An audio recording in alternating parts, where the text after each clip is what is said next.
Good morning to you all. God bless you. I'm stepping into very big shoes this morning. And when I was asked that I will be standing in for Papa Oguntimei, I almost chickened out.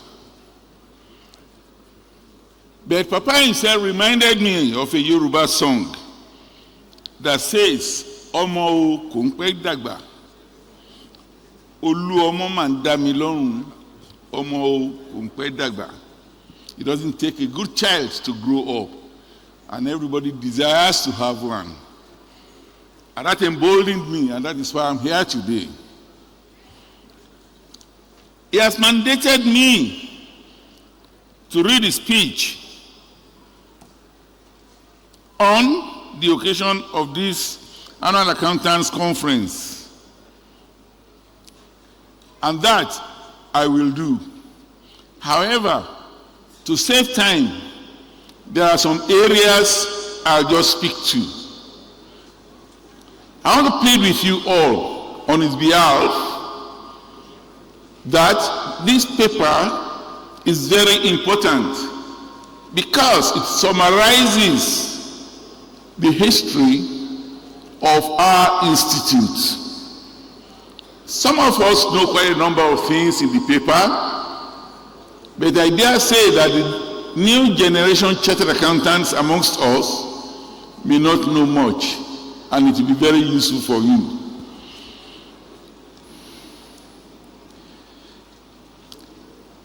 Papa started by talking about the predecessor of the Institute of Chartered Accountants of Nigeria, and that was the Association of Accountants in Nigeria. How they came about having a meeting in 1960, that is, those who were qualified accountants in Nigeria, and they formed this association. The 14 people present at their meeting were Edmond Ayola, Frederick Burroughs, Herbert Bond, Frank Coker, Daniel Easton, Alfred Aaron, Ronald Kerr, John Morris, Eric Newman, Ephraim Oshidero, Zacchaeus Oshosonya, Westall Hubert, Westgarth Ari, and Akintola Williams, the doyen of the profession, not only in Nigeria, but in Africa. The first council of the association had the following officers: Mr. Williams as president, Coker as vice president, Daniel Easton as secretary treasurer, Leslie Packer as honorary auditor, and these people ran the association together, ensuring that they enhanced the profession not only in Nigeria, but in Africa. He went on to say that by August 31, 1965, the membership population of the AAN had grown up from the foundational 14 to 236 members, who automatically and statutorily became foundation members of the Institute of Chartered Accountants, ICAN, of Nigeria on September 1, 1965. Papa proudly says that his registration number in the alphabetical numbering is 103.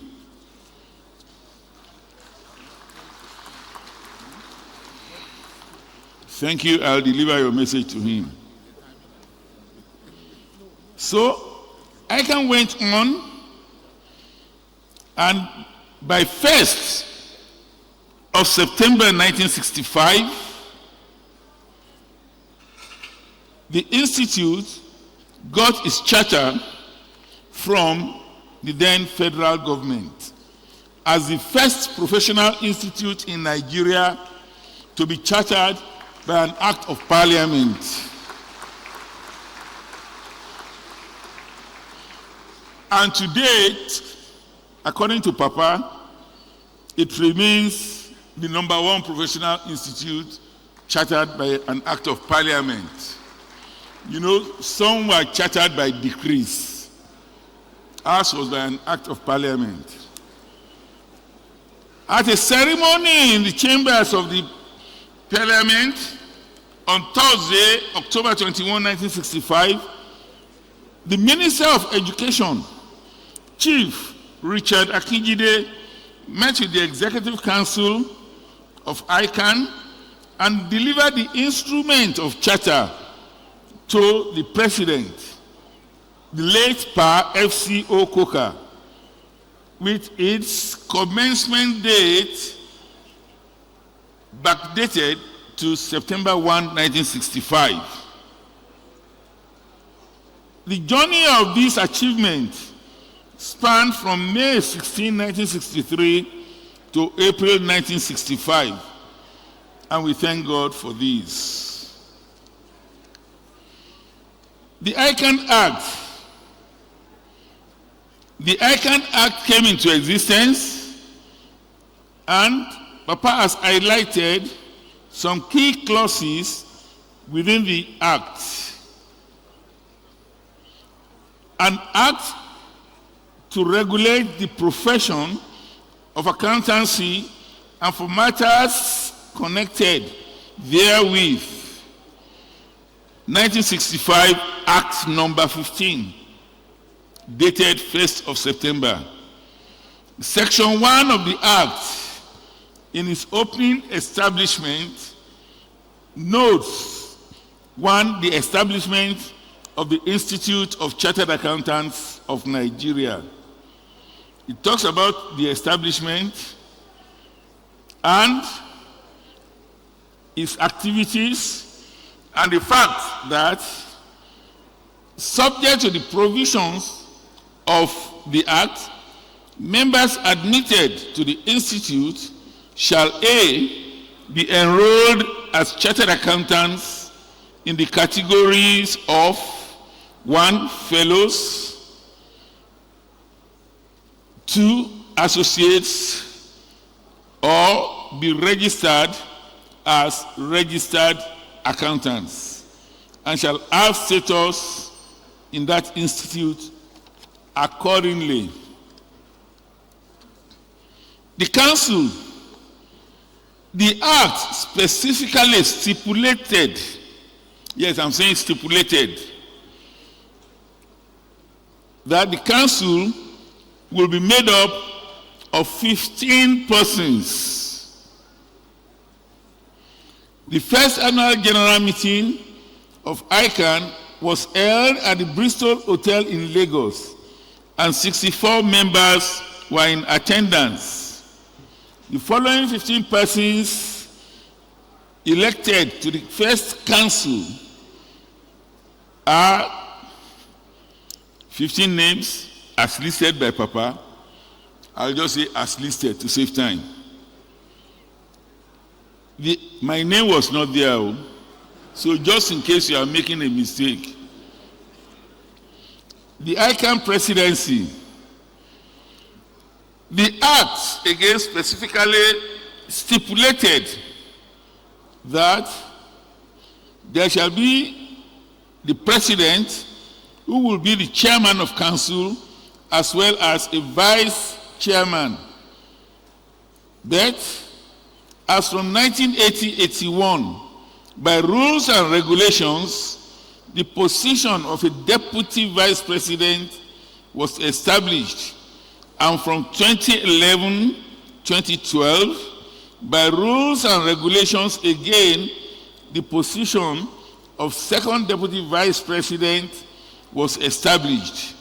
Thus, the presidency now comprises of the president, the vice president, the first deputy vice president, the second deputy vice president, as well as the immediate past president, who shall sit on council for 1 year after leaving the seat of the president to be a mentor. The council of the institute statutorily will have as its secretary the registrar chief executive. Body of ICAN past presidents. This body was formed as an advisory body to the council in the actualization of the aims and objectives of the ICAN Act.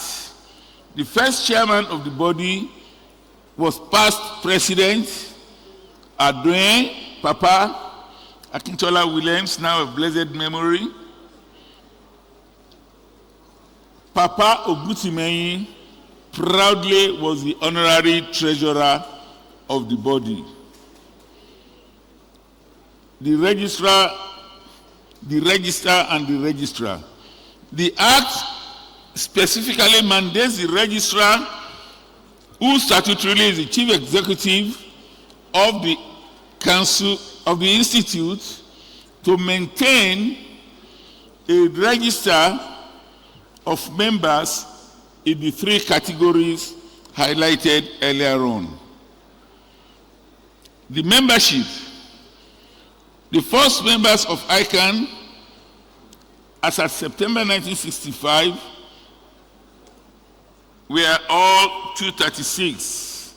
The admitted members, registered accountants, from May 1966 to November 1972 was 37.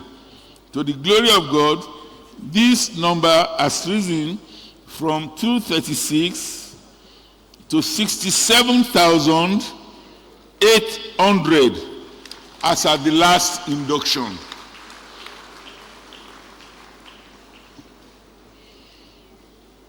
Since I've spoken of the last induction, let me quickly mention that in the past, we never used to have induction ceremonies.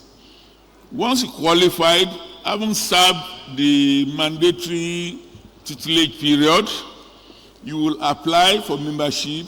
Your application will be scrutinized and you will be admitted. However, there came the need for members to be formally in a ceremony admitted into the institute, and that gave rise to the issue of induction ceremonies as we have today. Committees. The institute operates through committees set up by the council.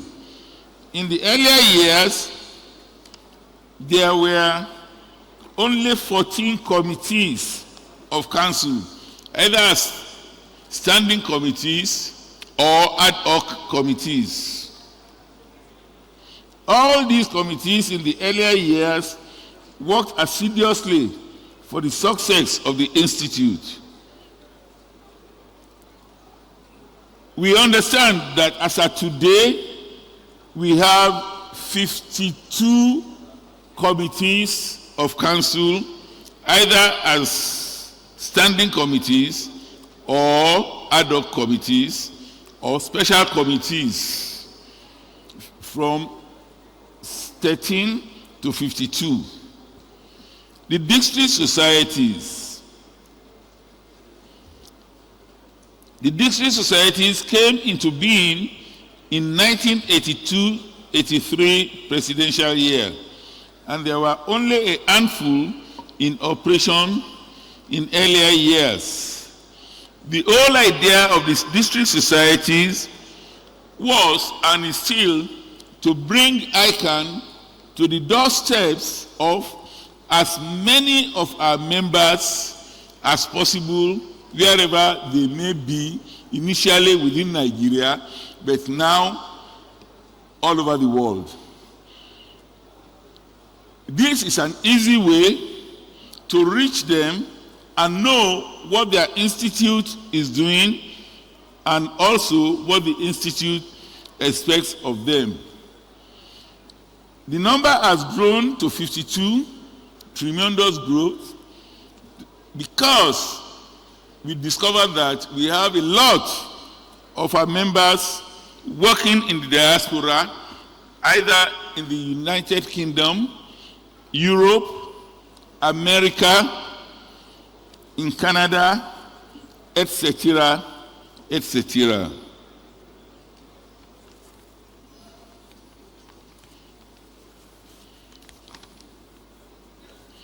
International associates. ICAN is a member of the International Federation of Accountants, which it helps in forming as a foundation member. We have had a lot of our members, particularly past presidents, that have served in one committee of IFAC or even on the council of IFAC. And I'm sure the president of IFAC here seated will agree with me that they have been serving meritoriously. Thank you very much. Please give me a round of applause.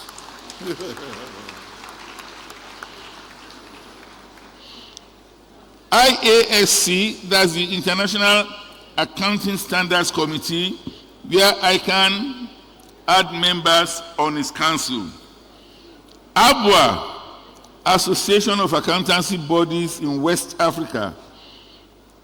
Accounting bodies of West Africa, where ICAN, also as a foundation member, has had a lot of its members serving as presidents and or as treasurer. ATS, Accounting Technician Scheme, where ICAN formed an examination body lower in the rating to ICAN examinations itself, and today, again to the glory of God, the Association of Accounting Technicians has metamorphosed into the Association of Accounting Technicians of West Africa, thereby making that qualification to be international.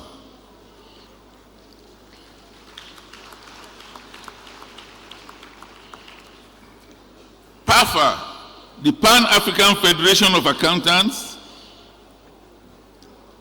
which ICAN spearheaded in forming. And talking of PAFA and ABWA, I think it is only proper to give honor to whom it is due, either on PAFA or ABWA. I recognize the presence of one of our foremost members that has served there, either as the midwife or a very strong member of the foundation committee, Chief Mrs. Elizabeth Omoreson Adegite. You are recognized. Recognition and reputation. There is no doubt that ICAN has made significant landmarks since its inception, and it is well recognized internationally. Services of its members cover a range of services within the accountancy profession, and wherever we have found our members, we have received good news about their services. ICAN Members Benevolent and Educational Trust Fund Immediately after this session, this creature representing Papa Oguntimehin, i.e. myself, will be talking to you about that. But I'll just read the brief here. Among the highlights of ICAN achievements is the ICAN Members Benevolent and Educational Trust Fund. The Institute has established the Benevolent Fund for its members. The purpose of this fund is to provide support to its members who are distressed or have been involved in one accident or the other that rendered them incapacitated to continue to work as chartered accountants. It was inaugurated in the year 2004. Papa Oguntimehin was opportuned to serve as the chairman, as the first chairman of the fund, of the board of trustees of the fund for 17 years. The MCPE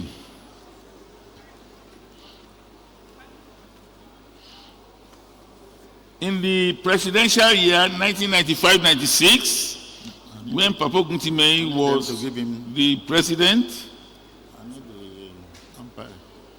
the council and the annual accountants conference gave approval for the establishment of the MCPE.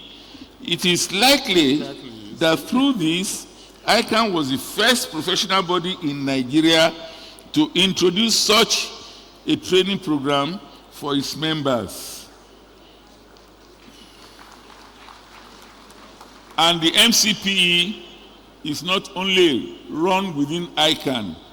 The International Federation of Accountants recognizes the need for members of its member bodies to continually train their professionally qualified members in order to continue meeting global standards for chartered accountants.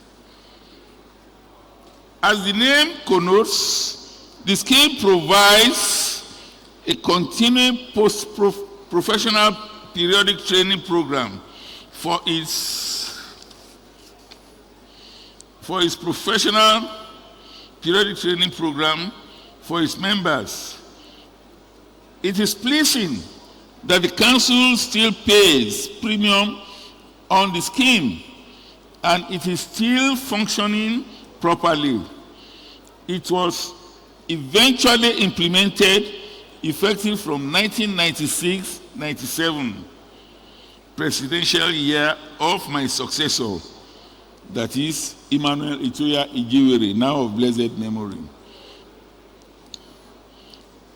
In conclusion,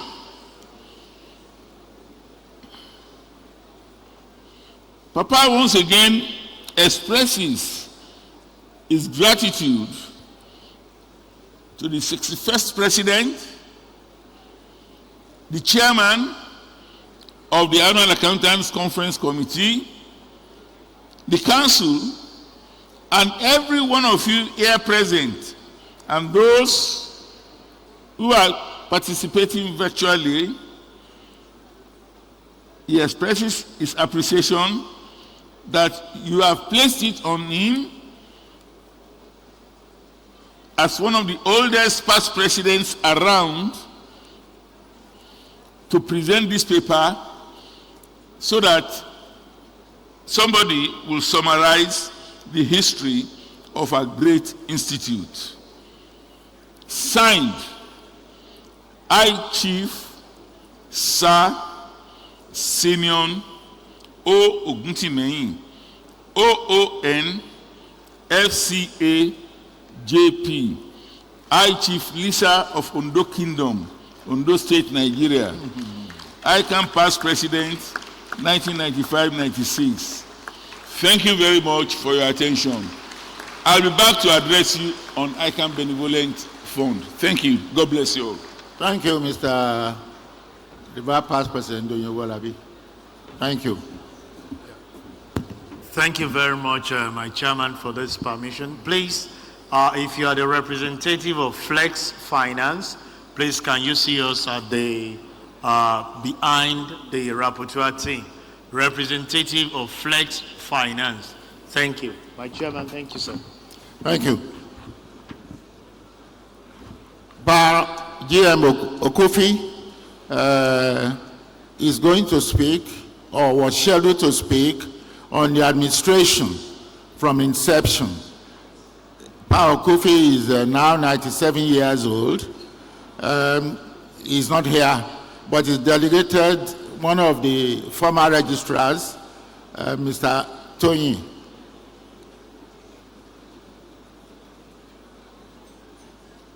So he will present his paper.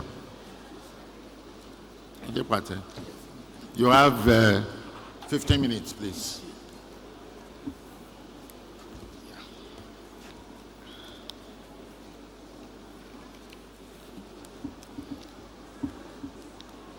Good morning, ladies and gentlemen. Good morning, ladies and gentlemen. Thank you for the response. That was a means of confirming that you are hearing me. The 61st President of the Institute of Chartered Accountants of Nigeria, Malam Haruna Yaya, MNI PhD FCA, members of the presidency of the Institute, the chairman of the body of past presidents, indeed all our past presidents.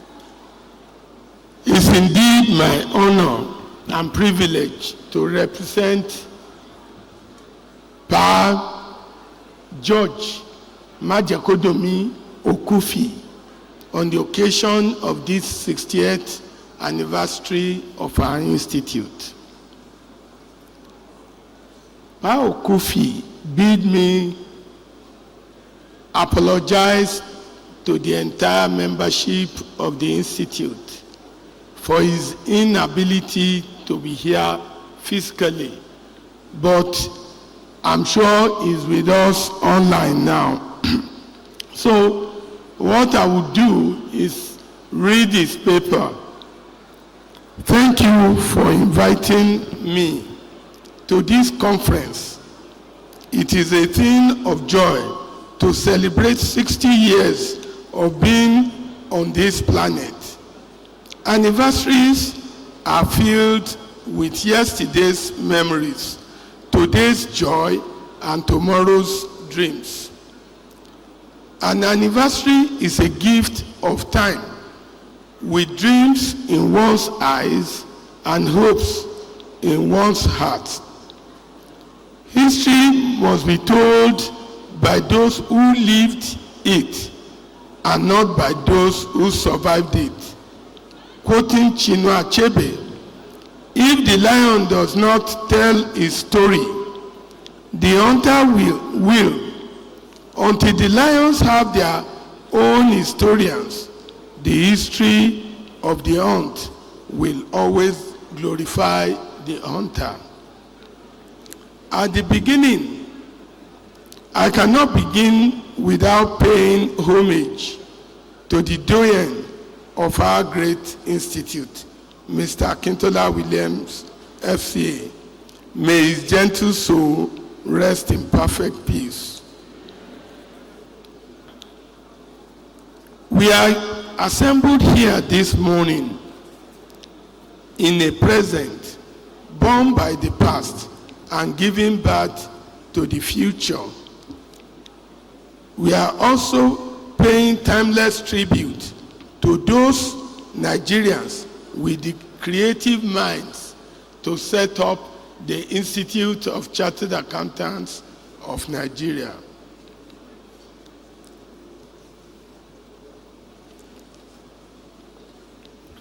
The Institute, what Pa Okufi did in this paper is to outline some of the highlights of the development of our institute, particularly the administrative aspect, over the last 60 years. Anyone who is privy to the history of this institute will note that it is impossible within 15 minutes to highlight all the developments within the administrative setup of the institute. So what I would attempt to do is speak to his paper to highlight some of these developments. At the beginning, there was no formal training for professional accountants in Nigeria. You were trained on the job. The Nigerian Railways, Federal Ministry of Finance, some designated some of their staff as accountants in training. There was no curriculum, and they could only operate within their departments.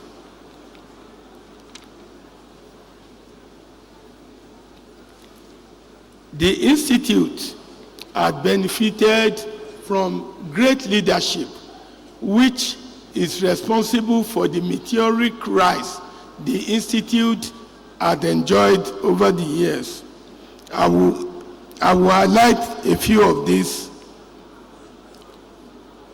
Paul Kufi states here that it was during a broadcast on the Western Nigeria Broadcasting Service in 1954, in which our late Doyen lifted the veil and explained who a professional accountant was and the procedure to becoming one.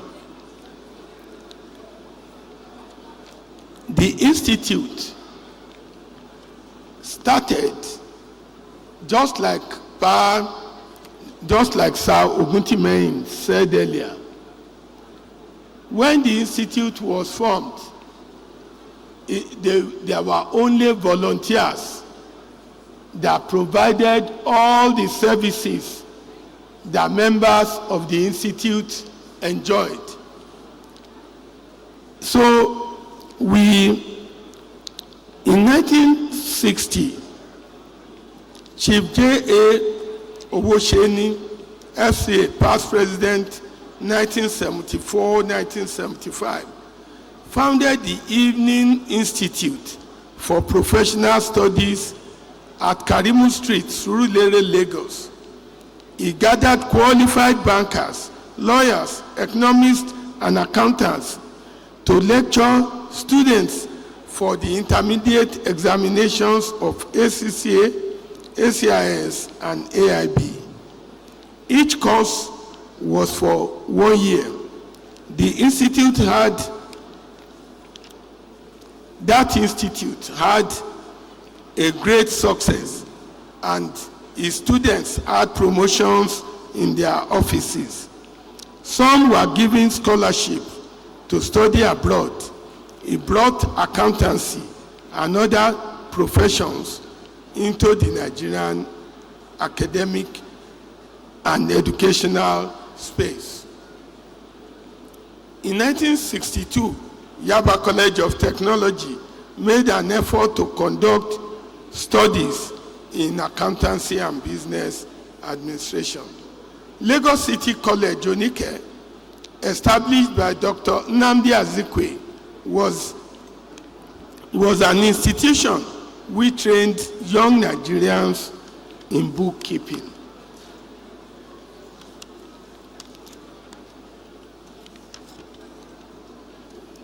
Mr.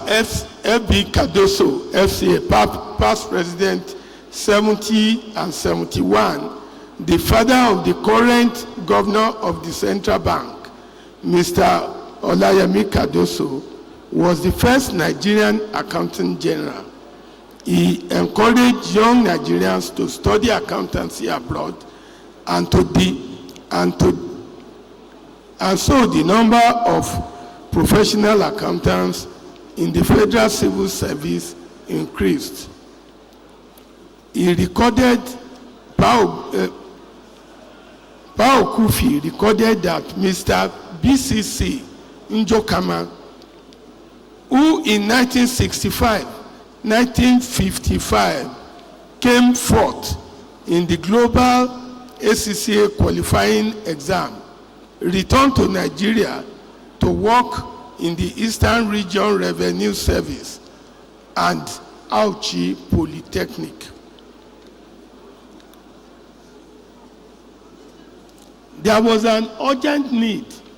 In fact, one foreign firm practicing in Nigeria advised the government that it would take 13 years for Nigerians to be trained as chartered accountants. But today we know that within 4 years, this would have been accomplished.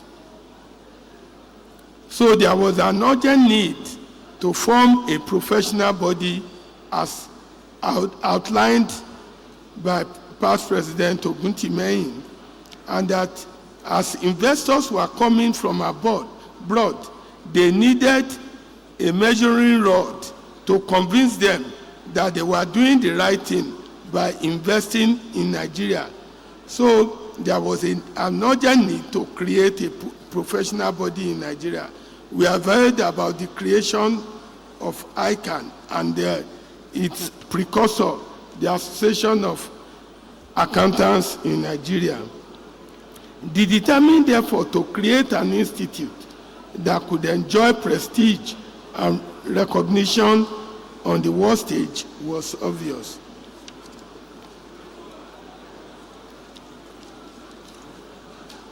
When the institute started, the institute had no secretariat.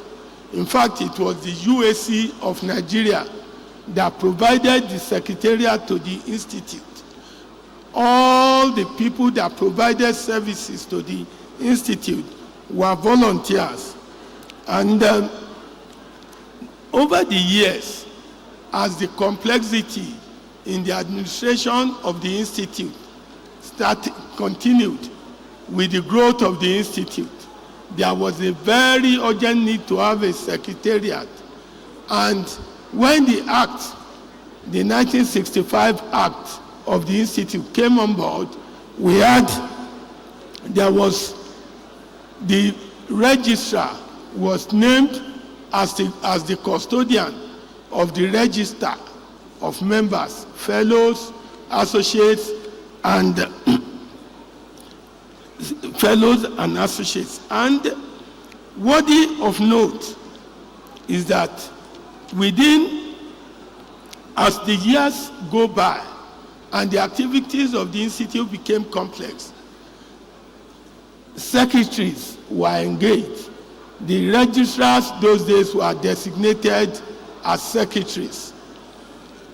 With the improved conditions, the registrars became chief executives of the institute, and they were responsible directly as secretaries to the council and the head of the secretariat.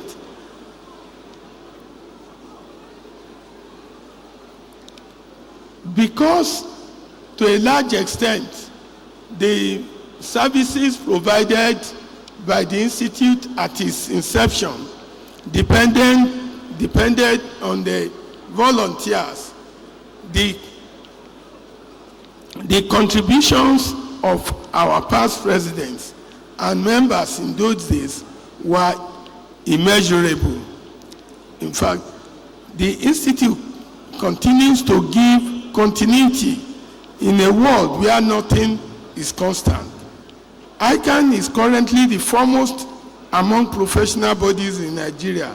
We must note that leadership is a demanding vocation, requiring in the first instance knowledge, vision, and capacity. Leadership is about making others better to achieve outstanding results. So we must commend the activities and leadership of our past presidents and members who contributed immensely to the development of the institute. The institute has contributed immensely to institutional development in Nigeria. ICAN contributed immensely to the one. It is essential we name those things apart from maintaining a register of members. The institute provided these services to the Nigerian environment. The institute set up the Nigerian Accounting Standards Board in 1982, and until 1992, the institute bore the expenses of that body until 1992. The institute also produced Nigerian accounting standards and auditing standards all through this period until the Financial Reporting Council of Nigeria was established. ICAN also accommodated the Association of Professional Bodies in the Secretariat from its inception. The same goodwill was extended to ABWA. At the inception of the Pan-African Federation of Accountants, ICAN produced our first president in the person of Major General retired Sebastian Achulike Onwama, past president. ICAN was one of the foundation members of IFAC in 1977. ICAN had contributed to society immensely, particularly the Nigerian society. Some of these activities include the annual budget seminars.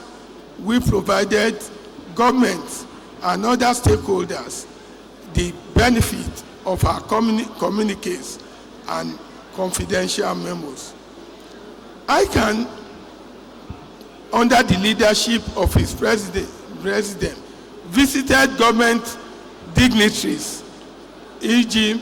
presidents, state governors, etc., to provide professional advices on critical issues of national concern. ICAN has produced district societies.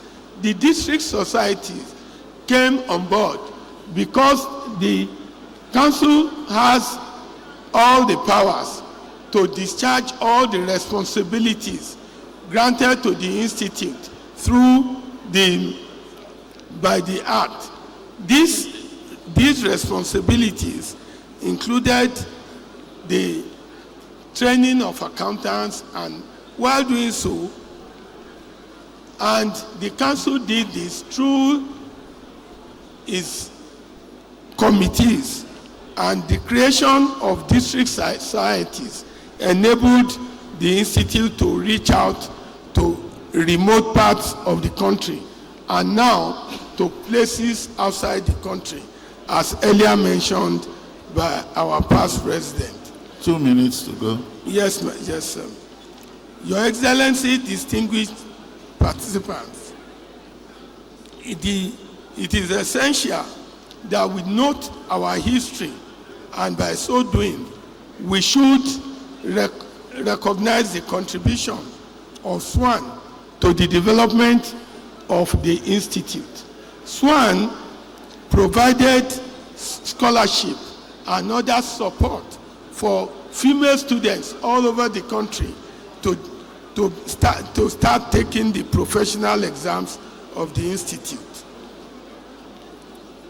And it must be stated here that SWAN assisted their female counterparts in Sierra Leone and Liberia after the civil wars to re-establish their institute.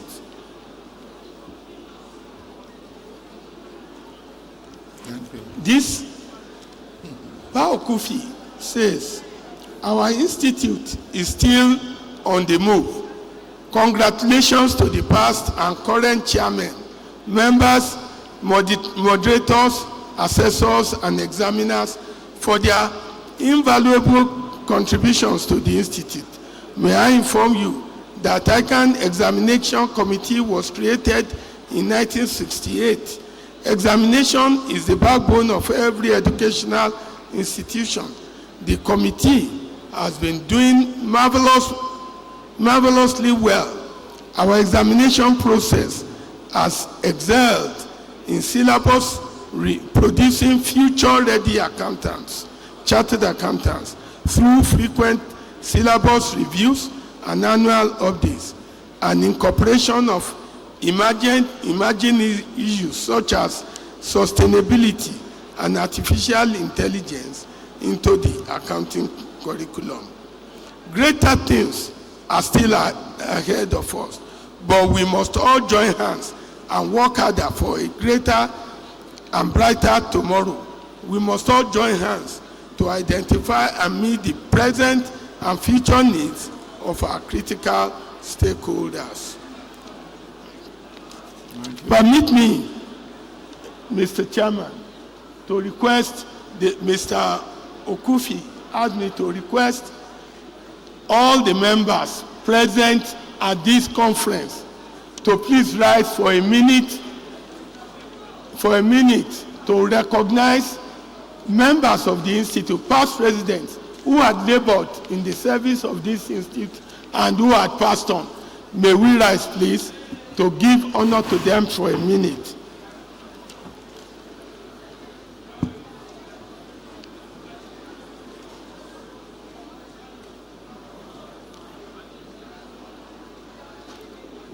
May the souls of all our past residents, members who have passed on, rest in perfect peace. Please kindly Thank you, Mr. Tony Adepate. Thank you, sir. Thank you very much. Please, can we give him a round of applause? Thank you very much. I think it is fair to say we have been dealing with the harnessing of the past, handling the past people for the last 60 years. And there is no doubt that the founding fathers have left off legacies which the body of past presidents have endeavored to carry on. And it is easy to discern over the years that what they fought for and what they worked for, they did it with good intentions from the beginning. And it is obvious that they had no inclination to personal reward or benefit. Their efforts were purely service-oriented. They were determined that integrity and excellence were noticeable, entrenched in all their thoughts and activities. Accuracy was their watchword. They planned for steady growth in membership of the Institute, and this has continued till date.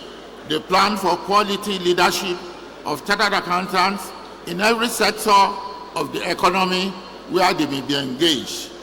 They encouraged and offered mentorship to the younger ones entering the profession. They ensured the involvement of the big professional practices in the affairs of the Institute. They started with Big 8, they are now Big 4. They encouraged the establishment of ABUA, PAFA, and they ensured that we took active participation in IFAC. They ensured members had multidisciplinary skills so that they can service all businesses in our terrain. They encourage self-regulation and related closely with similar bodies that were regulators such as CBN, NIGEX, and SEC. They strived for legal framework for all anti-corruption, fairness, equity, and justice. And they have adopted foreign accounting and auditing standards to ensure the ability to service local branches of multinational enterprises in Nigeria. We thank God that the body of past presidents has been able to continue to follow these policies. Now we will move on to the next segment of the session, which is defining the future, the next 60 or 100 years. And for that, I'm going to ask Dr. Plenary to make his presentation. Thank you. Thank you very much, sir. We are running late, but we give him 40 minutes. He's to the future. Good afternoon, everyone. Good afternoon, everyone. My name is Daniel Monain, as you've heard. Number 11666. And as soon as I've said that, some of you have said, oh, he's my junior. And then some of you are going, I don't think he's that old. He didn't look that old. It's a pleasure for me to be here. And it gave me goose pimples listening to the history. Is it okay? Listening to the history, listening to how far the Institute has come. But most importantly, where it's capable of going. And that's what we're going to be spending time talking about today. The most important river in Nigeria did not originate from Nigeria. It originated further west in Guinea, and it began to chart its course from Guinea through Mali, through Niger, through the top of Republic of Benin before coming into Nigeria and emptying into the Atlantic. A total distance of 4,200 kilometers.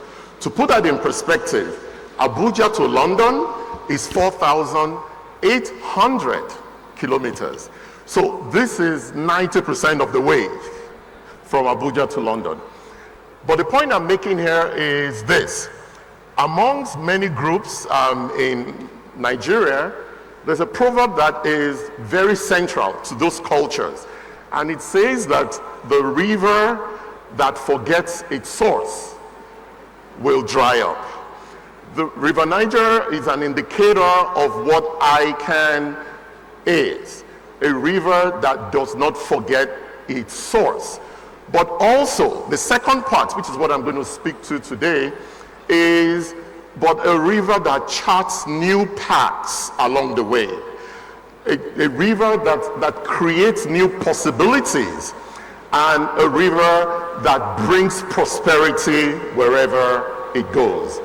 That's my assignment. Therefore, the question before us today is simple yet profound. It's a simple question, yet it is not simplistic.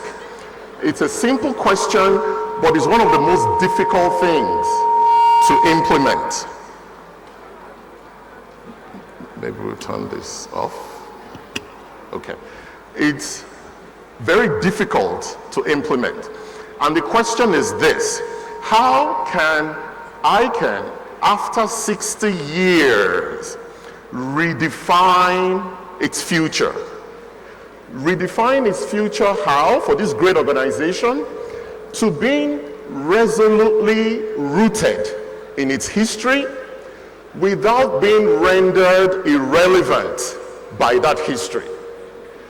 For it to have pride in its glorious past, yet able to pivot to a promising future.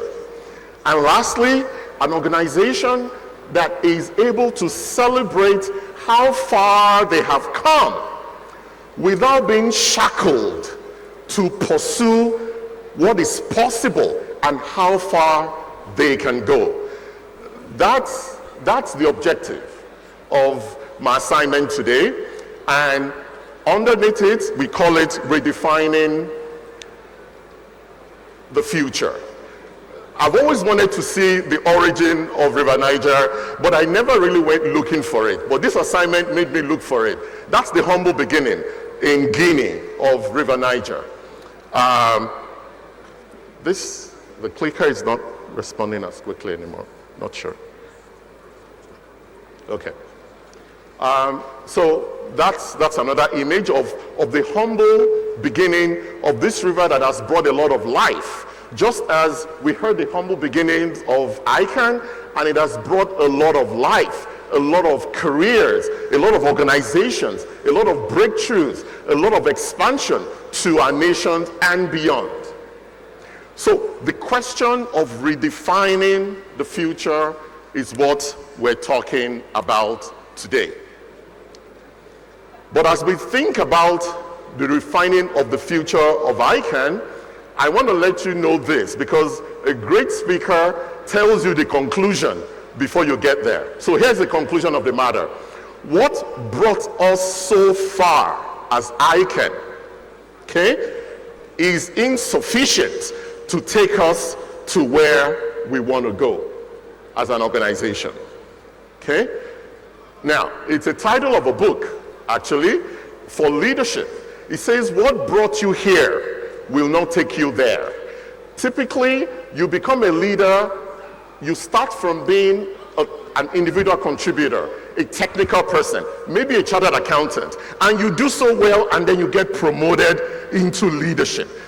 Where most leaders fail is that they continue acting as experts, as subject matter experts, as individual contributors, even though they now have a Pajero or Prado, they have a corner office, they are leaders.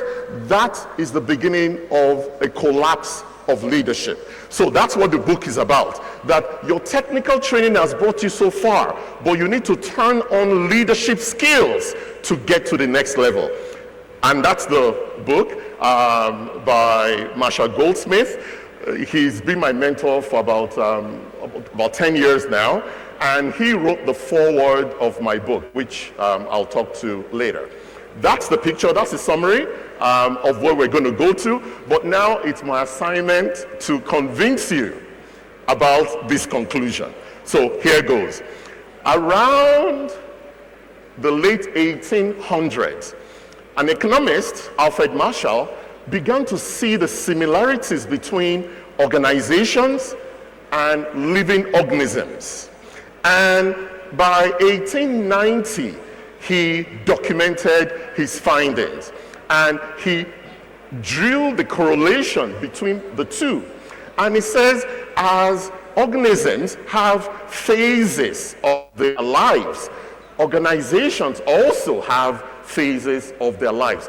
And over the past 135 years, that theory has been confirmed. It's been proven over and over and over and over again. And even though it's been changed severally, the phases remain the same. And I call this phase, officially it's called the organizational life cycle. That's what it's called. But I prefer to call it the predictable path of progress. The fact that you are going on this path means that you have been successful. And nobody can argue with the success of ICAN. Nobody. But there is a predictable path that every successful organization goes through. And that path is what I've just shown you there on the screen. The first part of the part is the birth. We heard a lot about the birth of ICAN, the organization. Then it goes through enormous growth. And then it peaks at maturity, where it's a household name. People wake up and they go, oh, you know, I want to be an accountant because you met an accountant. I mean, in the church where I attended as a kid, one of the he became a family friend. Family became a family friend. One of them was a chartered accountant. The wife was one of the partners of Coopers and Lybrand, Mrs. Kukoyi, and the husband was a commissioner in Ogun State, commissioner of finance. So I grew up looking at accountants. I was like, wow, these guys are really successful. That shows that you are doing something well. But predictably also, something happens to every organization, and none is exempted. None is exempted. And here's the wisdom behind this predictable path of progress. Hidden within the success and the harvest of success are what I call the seeds of decline. The seeds of decline are always part and parcel of the success of any organization. But it's at maturity that those seeds begin to manifest. So what are those seeds that we're talking about? Relics, revered; risk-free routine; red tape reigns; relevance begins to retreat; and rigid rulership. Okay, I can see some of you are taking pictures. Don't worry, I'm going to make these slides available to the Institute and freely available to everybody. So don't worry about it. You will get this. Thank you. Relics, revered. If you're looking for an evidence that ICAN relishes its history and its past, and the revered relics is that we have been under an act for 60 years. The same act for 60 years. Now, in the past 3 years, there's been an attempt to change it, but it should have been changed about at least 6 times. About 10 years into it, it should have been reviewed over and over. That is a sign that this is maturity, that you've hit maturity. Another indication is the history we've heard. ICAN was run by volunteers, and therefore committees were necessary to make things run. Now ICAN has a management team, and we're still running it as though it is an organization of volunteers. The management team, based on my analysis, they've been emasculated. They virtually have any powers. All powers reside with the council.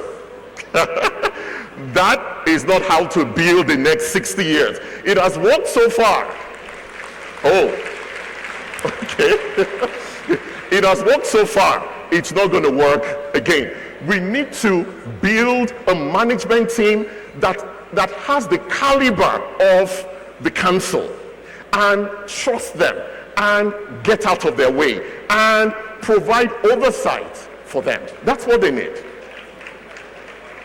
The best, and this is a template for the best run professional accounting organizations.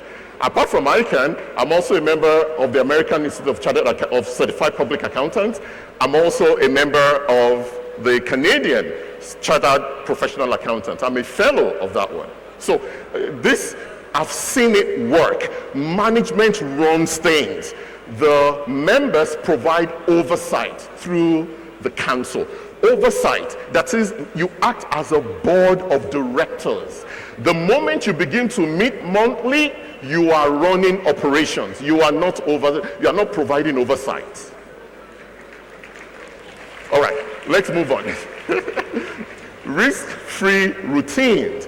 Another sign of maturity is we pull back from innovation because it's too risky. We don't try experimentation because it's too audacious.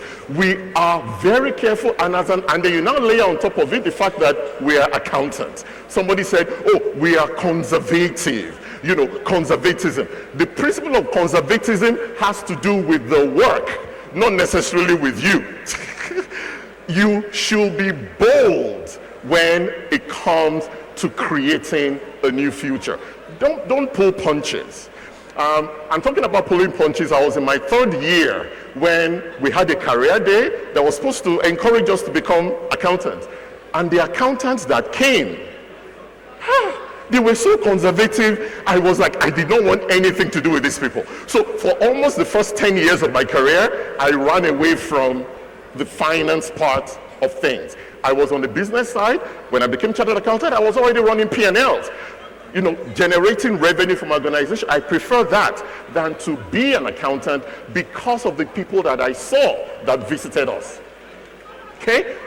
Conservatism itself is a good thing, but it can be overdone, especially when you've reached maturity. It begins to contribute negatively to the bottom line. The next is red tapes.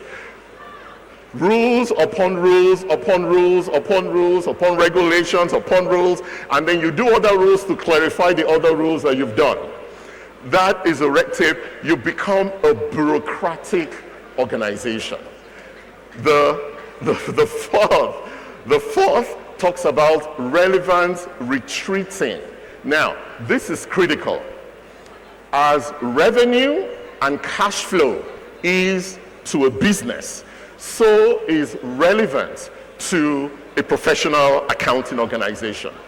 In a business, here's the difference. In a business, when revenue and cash flow are declining, everybody knows there's a problem. There's an alarm. Everybody runs to try and do something to save it.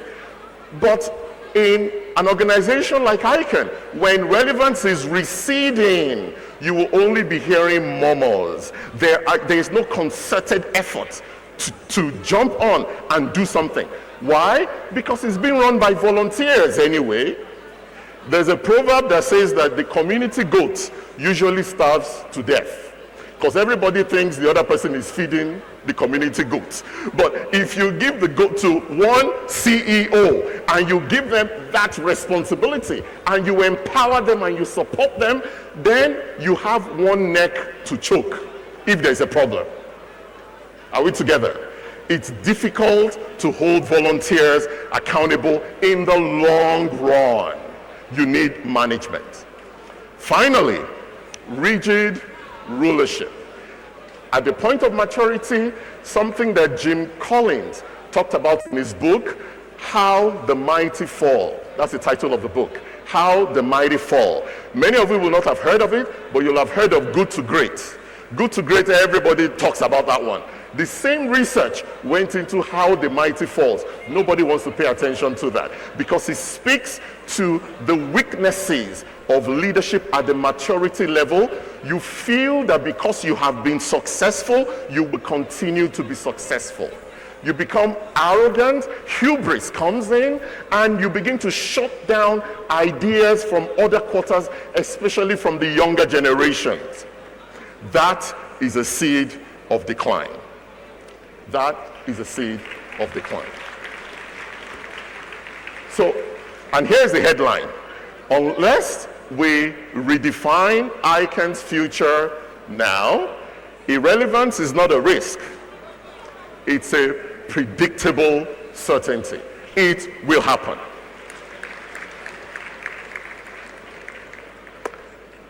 But it does not have to happen.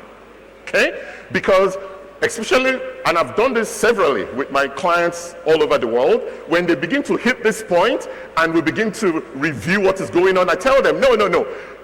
You don't have to go through there.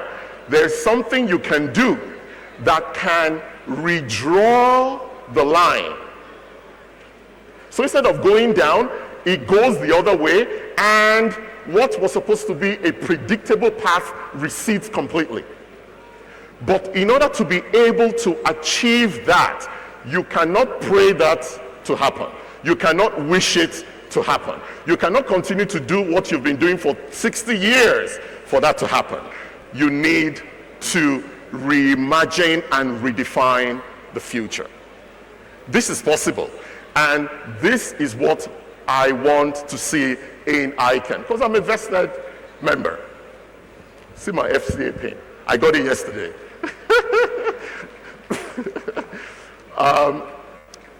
That's how to redefine the line, to redraw the line, is by doing these three things. Number one, reignite the why.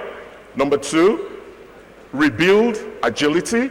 And number three, reinforce leadership. The countdown clock is gone. Please look into that for me, because I want to keep to time. So, moving on, reignite the why. If you notice from the history that we've heard about the organization, excuse me.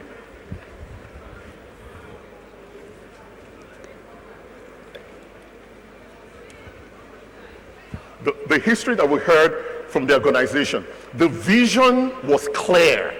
The mission drove them to make a lot of sacrifices. The passion for what they were to do, the purpose for why they organized was so real. By the time you're at maturity, it's in the rear view mirror.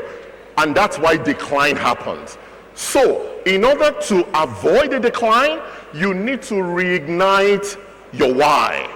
Look at the vision of ICAN today. Does this speak to the future of the next 10 to 30 years of the organization, or is it still looking back? This is my time to talk about accuracy in that thing. Now we throw around in 1960, before computers, that made sense. The accountant was the image of accuracy. Do you think the organization is looking at you for accuracy? They've put systems in place for accuracy. You are not the custodian of accuracy. No. The systems are there. You are overseeing the system, but they are the ones doing the work. And that's why the value of the accountant has dropped in the eyes of the organization when they have not pivoted from accuracy and recording and all that of transactions into value-added activities for the organization. So reignite the why. Look at the vision of ICAN again. Look at the purpose of ICAN again. Look at the core values of ICAN again. It needs a rebirth. All of what we're saying so far has nothing to do with AI, has nothing to do with the younger generation, has nothing to do with the technology that is available. It is backward looking, and it is time for us to press into new horizons, like we saw the River Niger charting different paths.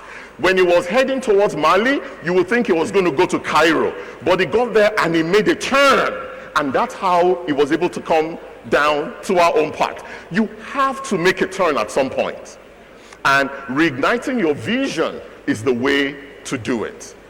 The second is to rebuild agility. What do I mean by that? Over time, as you become mature, bureaucracy is all over the place.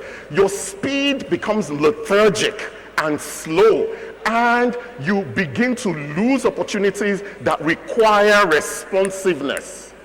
Especially if you're running almost 70,000 member organization based on volunteers.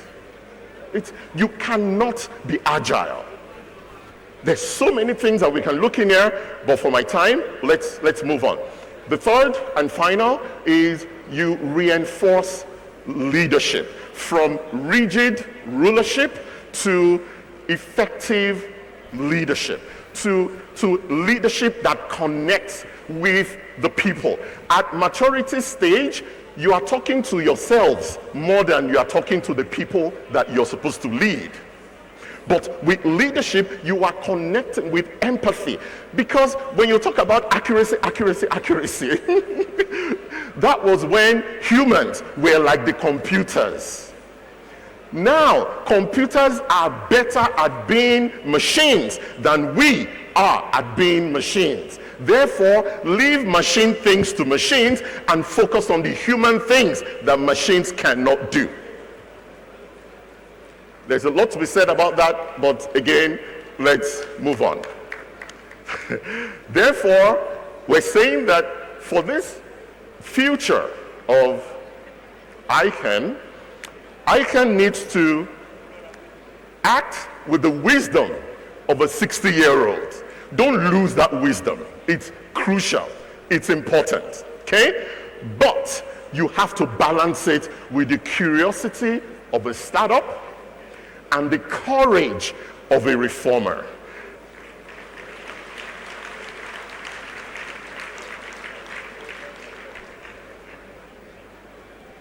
Absolutely. So some people are already noticing the trend that, oh, it's getting younger from left to right.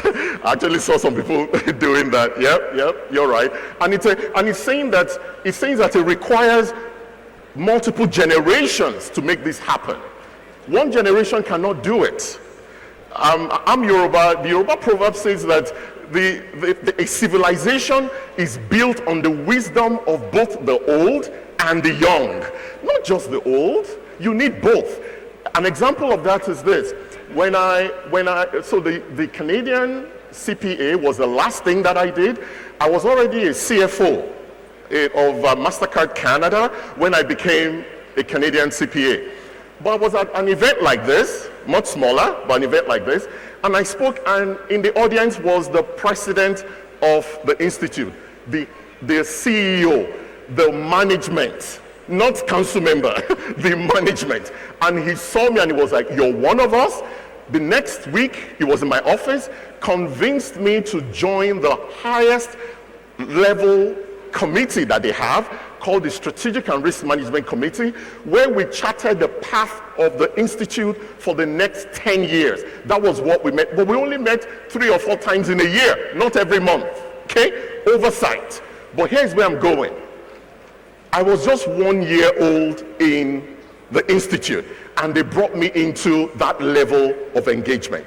By the second year, they had already nominated me to be a fellow institute. Now, let me explain how that works. In ICAN, you need 10 years postgraduate for you to become a fellow. The Canadian arrangement is very different. You get fellowship by the value that you bring to the organization and to your community. Therefore, as at the time I got it, only 0.6% of Canadian CPAs were fellows. And now, less than 1% will be fellows. So 99% of Canadians will practice, retire, pass on without becoming fellows. That was just the normal thing. But by my second year 2, because they wanted I was in my 30s. I was in my 30s when this happened. They brought me in and they made me a fellow, and I became the first black fellow in the history of that organization, established in 1920. If they were looking at seniority, I would never have been there. But they will also have not benefited from what I brought to the table. So we need that blend as we begin to wrap up now. So this is the final phase of my discussion today. In charting the future of ICAN, there are 3 mega trends that you have to be conscious about. Why am I talking about mega trends? Mega trends are like the trade winds. They have a particular pattern.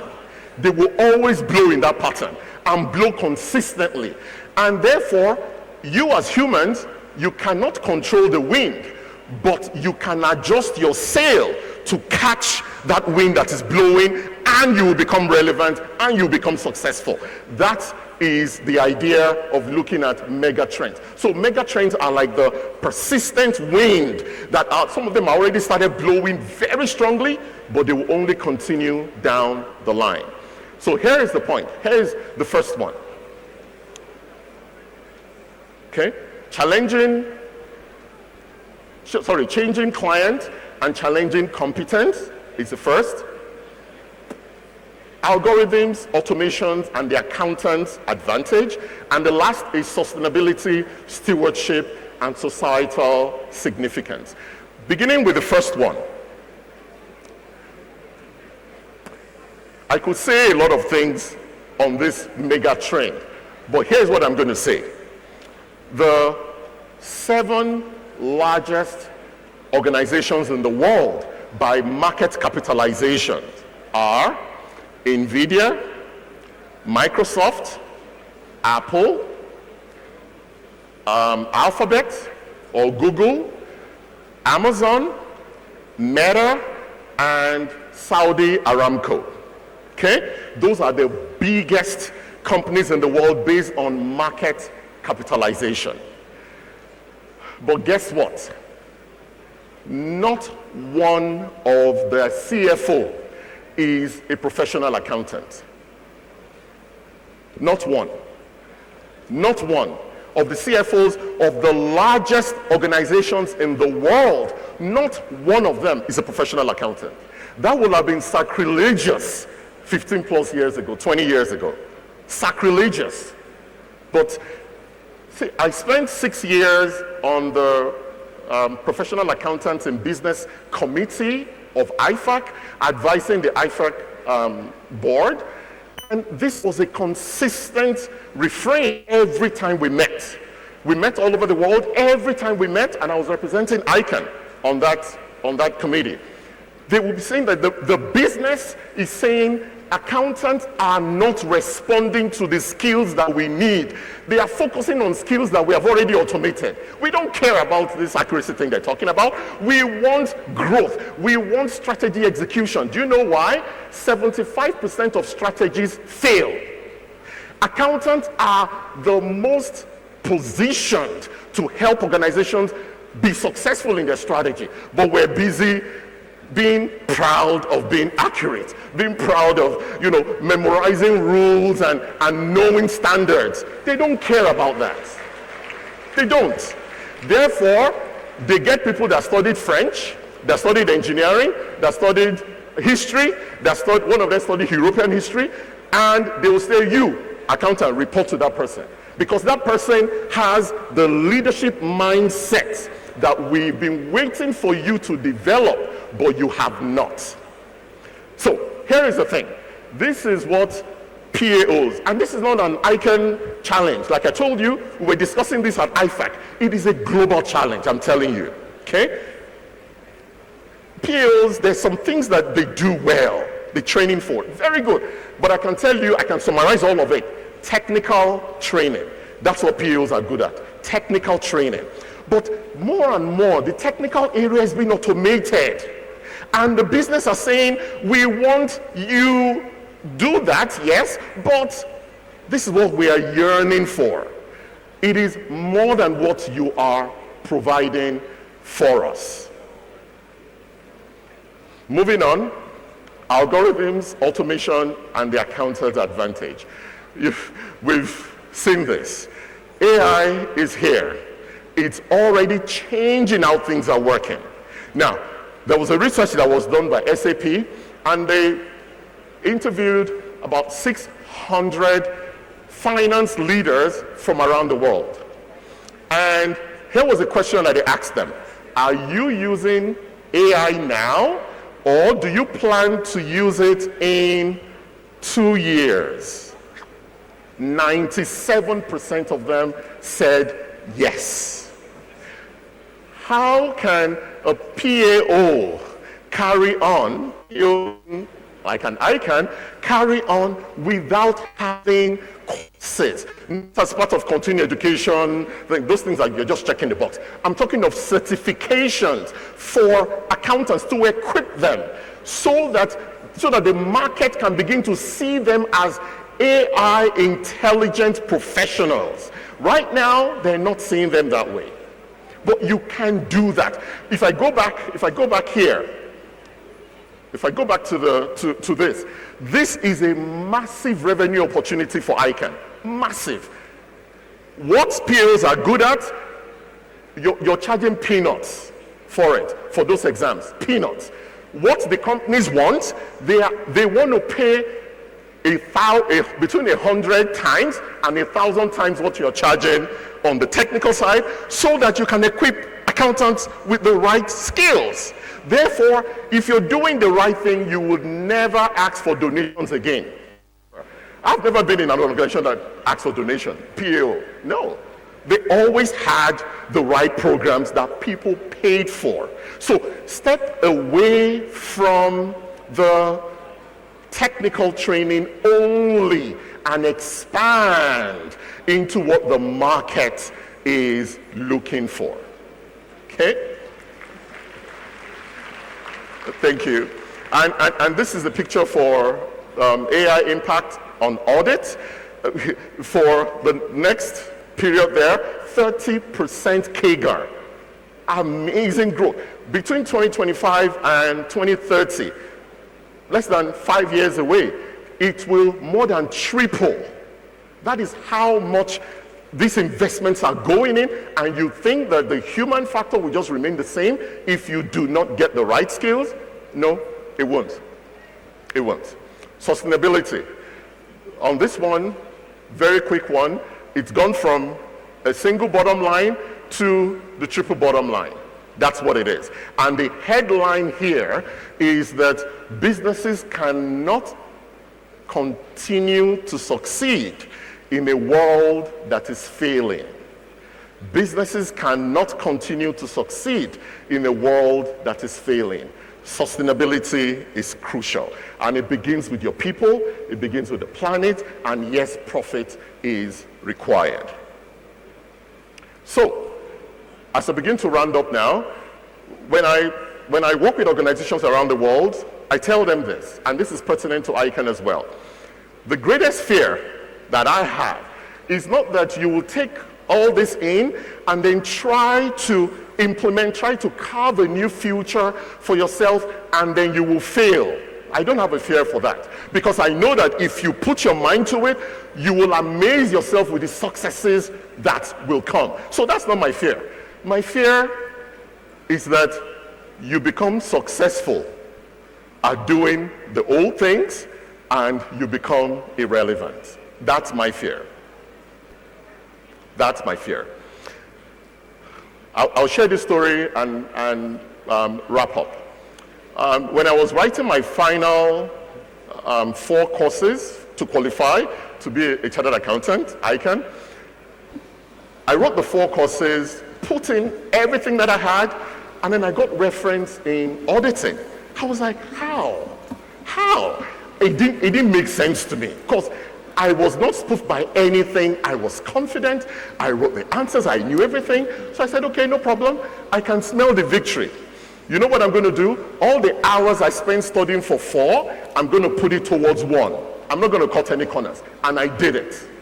Ladies and gentlemen, I got another reference. I was like, what is going on?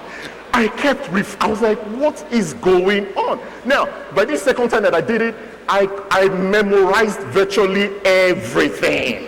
I mean, I had all the time.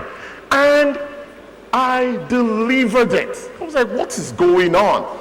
But I remember one day I was studying, and a voice, it was like a thought that came to me. And the voice said, you need to change your handwriting if you want to pass this examination. I said, change my handwriting? There's nothing wrong with my handwriting. Now, to give you an idea of the handwriting, in my Form 1, I had a teacher, a class teacher, Mrs. Nwankwesi, Hazel Nwankwesi, married to an Igbo gentleman, but she's a black American. And she writes cursive, okay? So I loved the handwriting. Even though she was not teaching us handwriting, I started writing cursive from then on. So that's my background. So I was like, this handwriting is clear. Then I remember one of my customers, Mr. Momo. He was the treasurer of ITT. And he was an ICAN examiner. So he came for a business transaction. After I finished with him, I said, Mr. Momo, do you have a few minutes? He said, yes. So I brought out my notebook. I said, if you come across an exam sheet like this, while you're marking, what would you think? He said, Mumbo. He, put on his glasses, very small glasses like this. He was like, elate fail.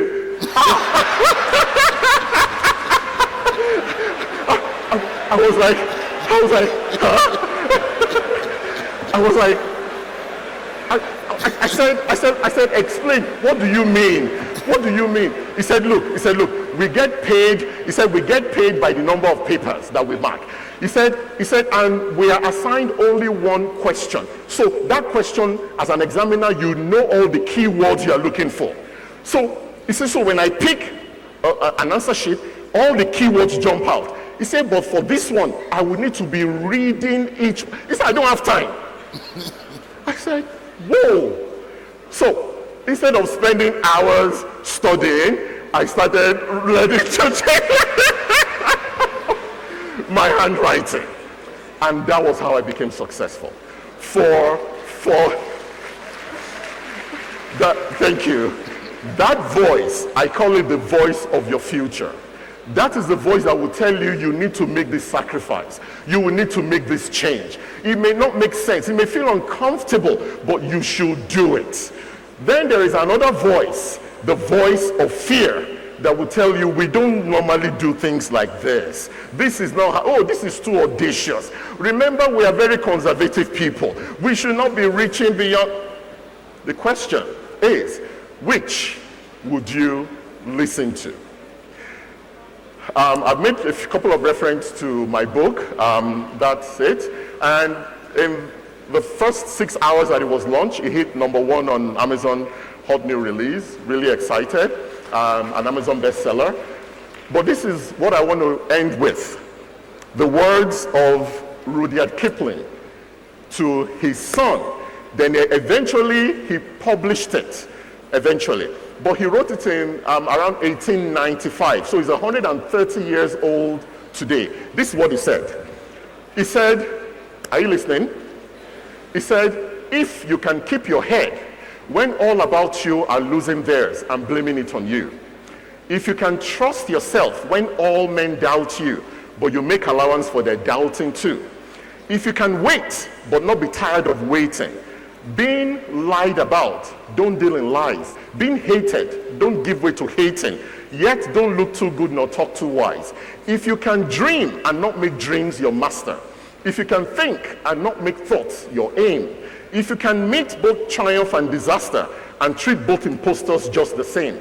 If you can bear to hear the truth you've spoken, twisted by deceitful people to make trap for fools, or watch what you spent your whole life building and collapses and you begin to rebuild it with worn-out tools.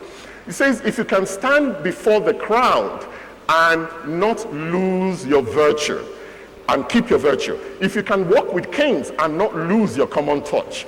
If neither foes nor loving friends can hurt you. If all men count with you, but none too much. If you can fill the unforgiven minute with 60 seconds of distance run, then yours is the earth and everything there is in it. And what is more, you'll be great leaders, my friend. Thank you very much. Thank you, Dr. Monai. No wonder. That was very good. Very good. Thank you very much. Thank you. That's the next 60 years for ICAN. So we will work on it. Can you give Dr. Monai another round of applause, please? Very good. Thank you very much. Thank you very much. It was worth waiting for. Thank you. So we have almost spent our time, but I think we have 2 years. We have time for 2 or 3 questions, please. Can you organize that? Thank you very much. Please, once again, can we put our hands together for this wonderful presentation, having our history in the last 60 years and having someone speak to our future for the next 60 years. So I just want to take 3 questions. Okay, sir. Number 1, sir. Please step forward. Do we have any from this side? Please come. Then I need 1 female. We have 2 male already. 1 female. Okay, ma, please be coming. The roving mic.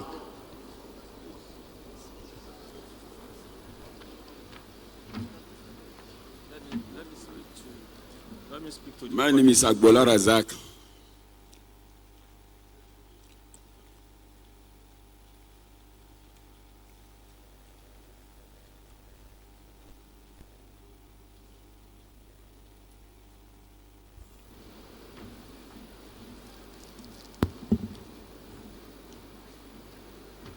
Good afternoon, conference.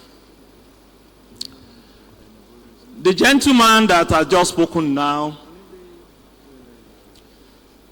was discovered by the Institute way back 11 years ago when we first took him to the World Congress of Accountants 2014 in Rome.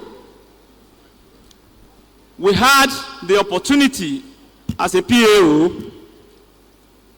to nominate a speaker at the World Congress of Accountants. In that year, I was the coordinator of that trip to the World Congress, and it fell on me to search for somebody that can represent our institute and indeed the country at that Congress. my relationship with Dr.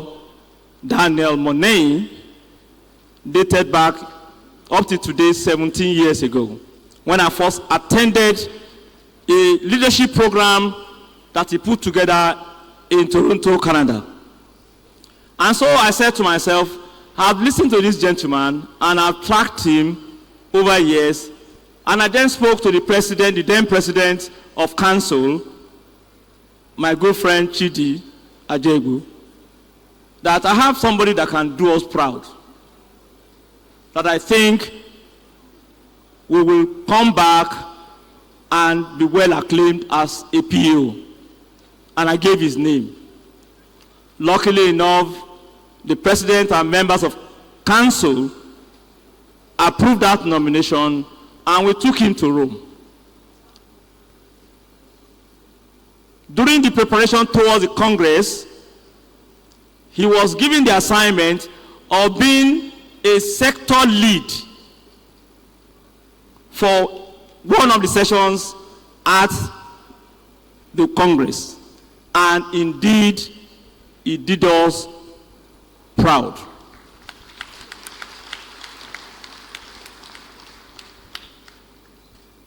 To confirm that indeed he did us proud, that same year, he got an invitation from IFAC to come into one of the standing committees on small businesses and some other name that they gave to it, and he served there for 6 consecutive years.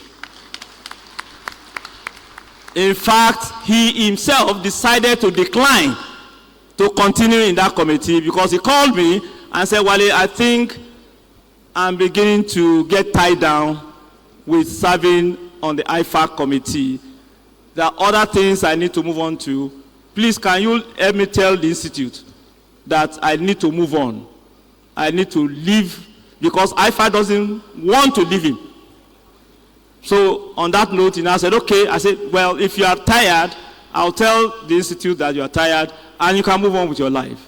This gentleman, I'm not surprised that he gave this presentation today.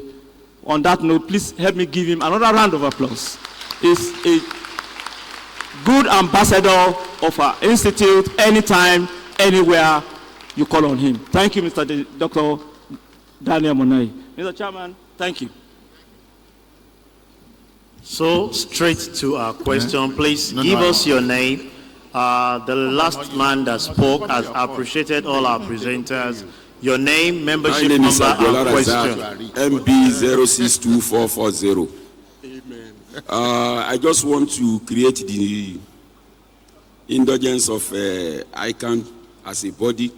I'm from public sector, a civil servant, but I'm trying to experience what is called either demarketing or demarketization of ICAN certificate in the public sector now. I'm experiencing that, and I want ICAN body to work on it because it will be very, very painful for somebody to go through ICAN, and at the end of the day, I study economics. I read BSc economics, MSc economics. When I got job, I was put in the finance and accounts. But before I got to a promotion, they told me that I should go and get either Adnan or ICAN if I want to move on in my career. So I registered for ICAN. Before I got to that point of that promotion, thank God, alhamdulillah, I was able to qualify. Now, after getting my certificate for ICAN, I went for another promotion again. So in that promotion, they were telling me that after this level, for you to move ahead again, being somebody who's coming from economics, you have to go back and study BSc accounting or MSc accounting before you can move forward, even with your ICAN certificate. I was a bit disappointed in that panel of interview that day. They now said a policy came from head of service that whoever did not study accounting, either from BSc and inform himself in Department of Finance and Account, so you should go back and do so. Now, I now went back after the interview to go and meet one of my directors. I won't be particular in that department, so that for security reason. Now, I now went to meet the person. He now told me that gradually and tactically, government is trying to deface out ICAN in the civil service. And that one has already happened. You know, before when you get ICAN, you will directly be placed to level 10. But that one, it has been eroded. Nothing has been done by ICAN to restore that glory back. Now they are coming back to this one again. Please, ICAN body, help us. Thank you very much. Thank you very much. Second question is, you said when you started the accountant being qualified, they started with 40 members as qualified. How did they qualify? Is it through examination? Is it just express qualification like that? Please explain to us. Thank you very much. Number 2.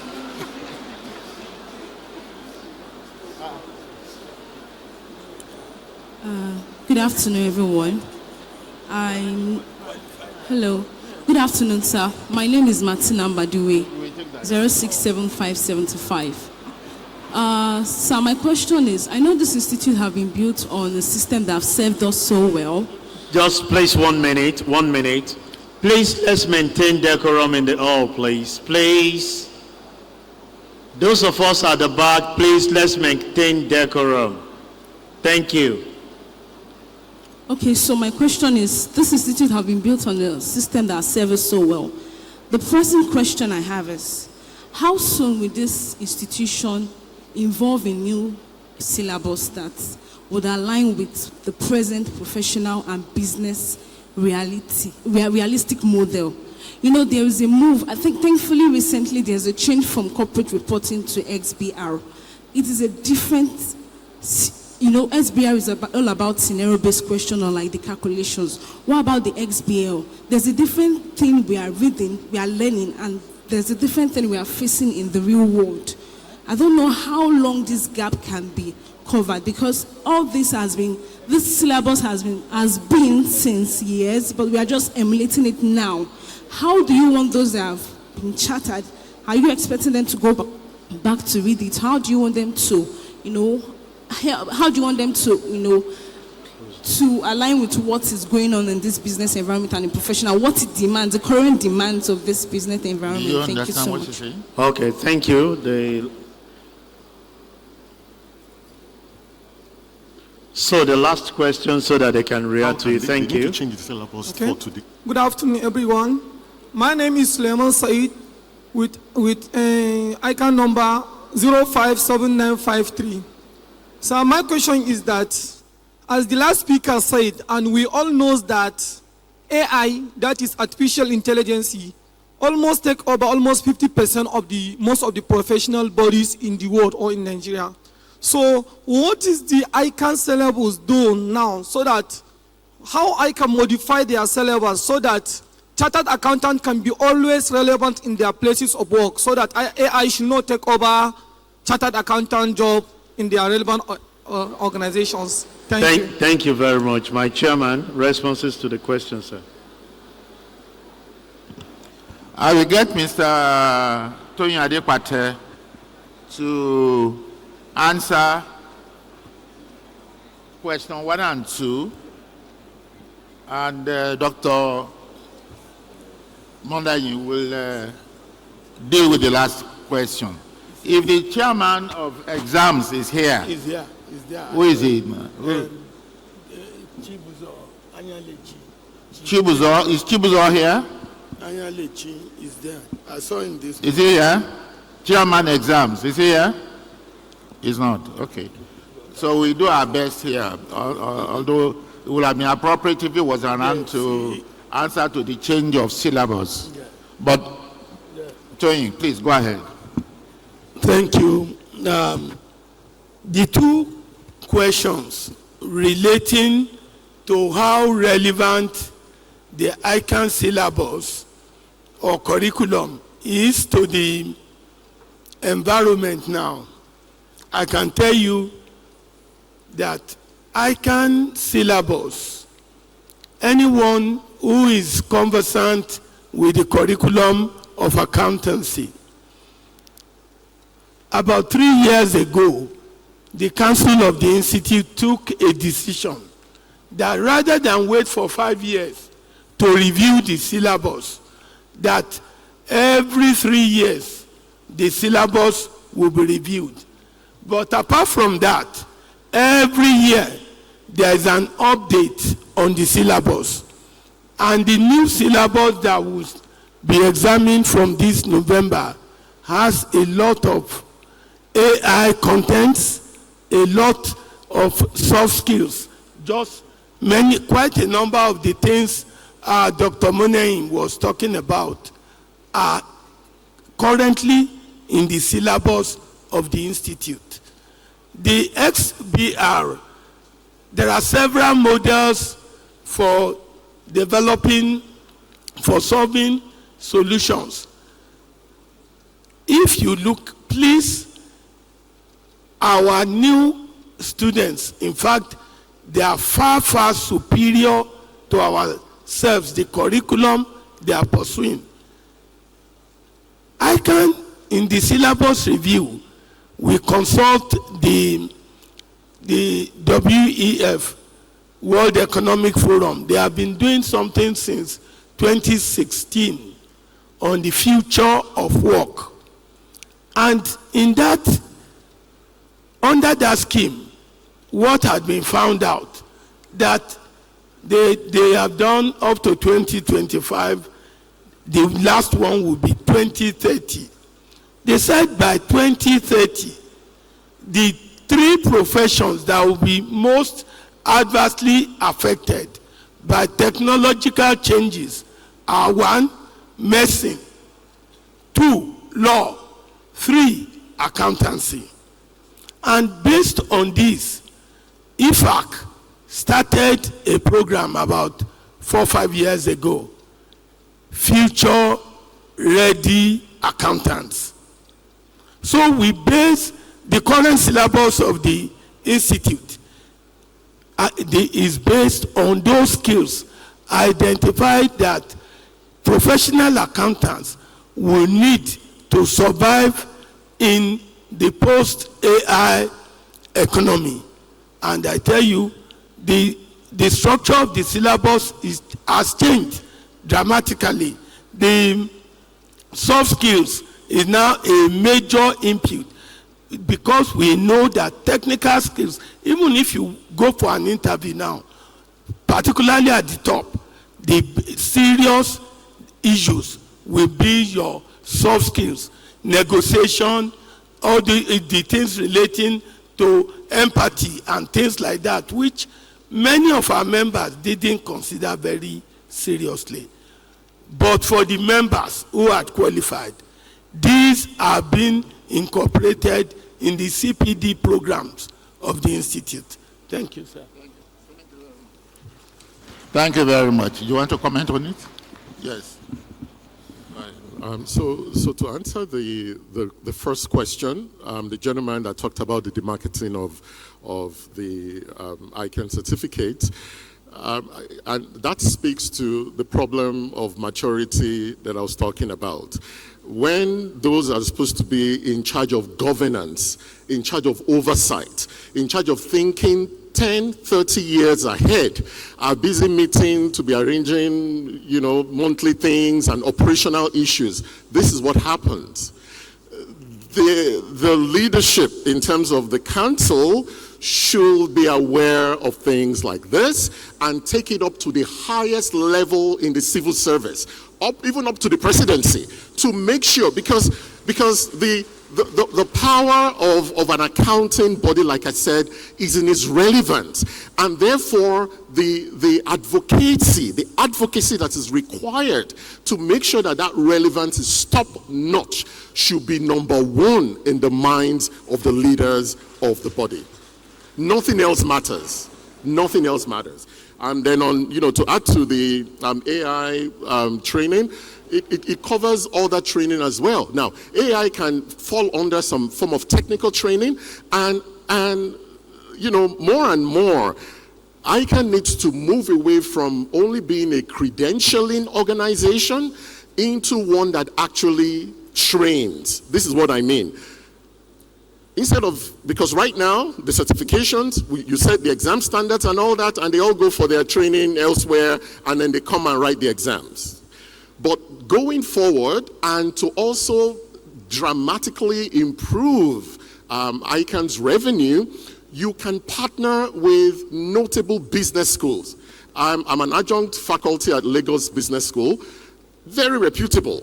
Partner with them, they have programs, you share revenue, they take care of everything, and you are equipping and providing value for your members, for which the organizations are willing to pay multiples of what they paid for them to be qualified in the first place. So it is a win-win situation. You bring value to the table and you take enormous value with you.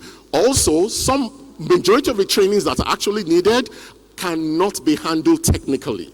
Managerial trainings, leadership trainings, they are assessed differently. Again, partnerships with business schools, whether in Nigeria, whether abroad, because there are members here that they have, training allowance abroad. They go and spend it somewhere else. They can spend it with ICANN if you have that program for them. So there's a lot of opportunities here. Thank you. Thank you very much. Well, I wish we could continue, but time is running against us. So on your behalf, I want to thank our speakers, and I think you will also do the same by giving them a loud round of applause, please. Thank you very much. Joining my voice with that of the chairman of session, who is the chairman of the body of past president, can we make it louder for these participants at this session?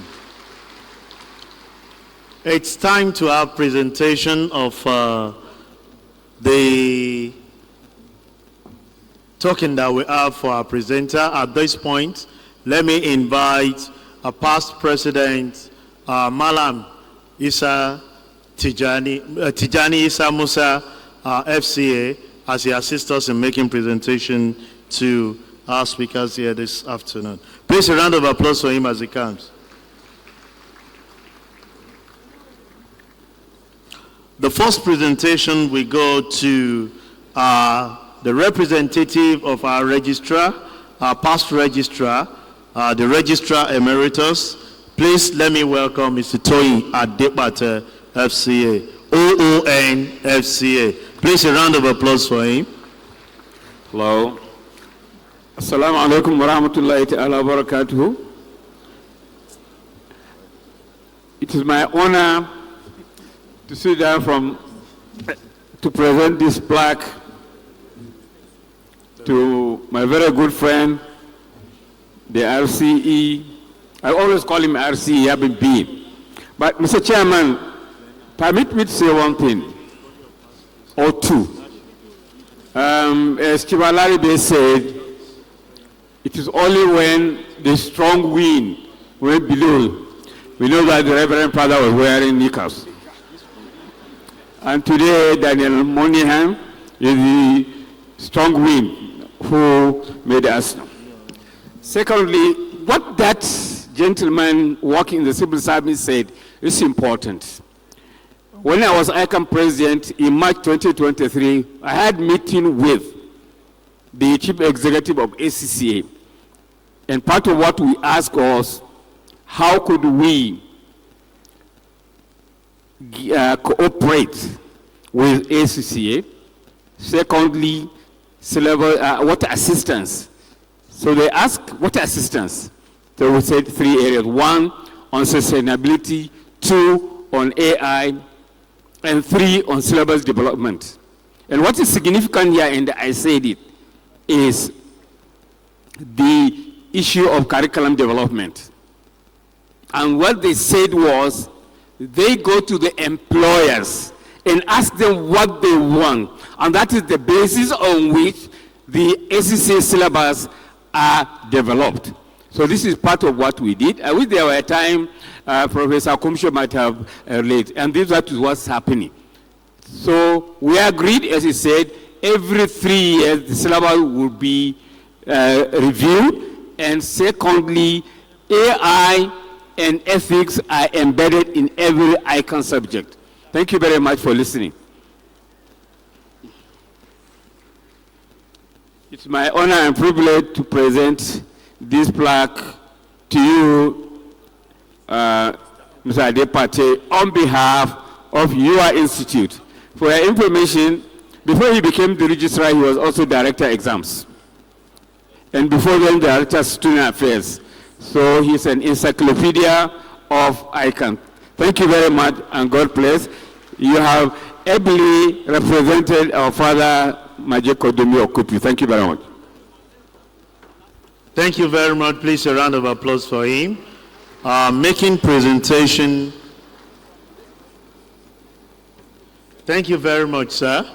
Permit me at this point to invite the chairman, the second deputy vice president, and the chairman of the 55th Annual Accountant Conference to assist in making the remaining presentation to us. Please, another round of applause for Chief Oye Akinsulere, FCA.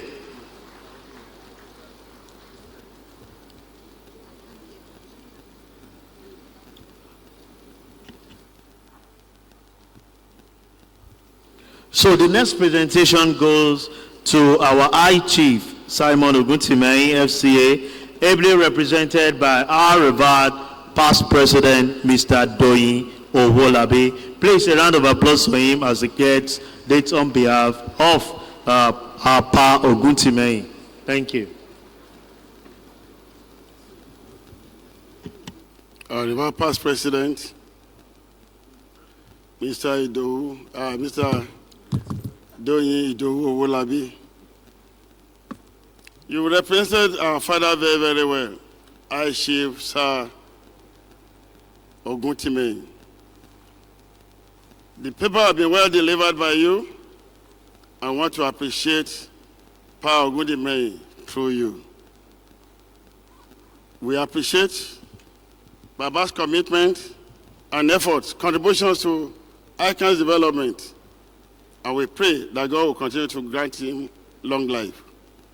On behalf of members of the Institute of Shadow Accountants of Nigeria, I hereby present this to Baba through you. Thank you so much. Please, a round of applause for him as he makes the presentation. The next presentation to be done by the second deputy vice goes to Dr. Daniel Monet, FCA. You are happy with that presentation? Let me hear the round of applause to celebrate this For great God's sake, man. this man deserves a standing ovation. Mr. Wale Raji came in to really tell you everything about this man in inverted commas. Please, let us recognize and appreciate our own. Please, a standing ovation for this great man, Dr. Daniel Monet, FCA. Make the clap louder now. Please, permit me to add, we got a policy that will save costs in ICAN. I wouldn't want to say more than that. This man has decided to bear his costs from Canada to Nigeria and back to Canada, 100%. Dr. Daniel Monet, on behalf of over 67,000 members of the Institute, we appreciate you. May you continue to be a star, not only to your family, but to this nation as a whole. You have been performing. God will continue to grant you the needed wisdom and the energy to continue. We appreciate you. God bless you, sir. Thank you very much. And the last presentation goes to the chairman of session, who is the chairman of the body of past president of our great institute. Join me to welcome Sir Albert Adbebi, FCA. A round of applause for our chairman of session. I don't know what qualifies me to do this, because these are the people we look up to in the institute. Sir Albert Adewole Agbebi, the current chairman of the body of past presidents, continues to represent that body very, very well. An embodiment of perfection. Whatever you present to him, if it's not thorough, not 100%, don't expect to receive his support. Sir, we continue to look up to you. Never you stop guiding us. We appreciate you. We appreciate all members of the body of past presidents, our fathers and mothers. We are under your tutelage. Never you abandon us. For your efforts, sir. Herbert Adewale Agbebeyi, on behalf of members of the presidency, the council, over 7,000 members of the institute, we want to appreciate you for your leadership. May God continue to bless you. Thank you so much, sir. Thank you very much. May I humbly invite the immediate past president to please join those on the high table for a group photograph with the second DVP, the presenters, and the IPP. Please, a round of applause for him as he comes. Let me quickly state this. We have a workshop session that commences by 2:30. Please, let the vice chairman or body of past president also join us here. Okay. Senator Felix Kolawole Bajomo, MNI FCA. We need you up, sir. Please, a round of applause for the vice chairman of the body of past president. Our most distinguished.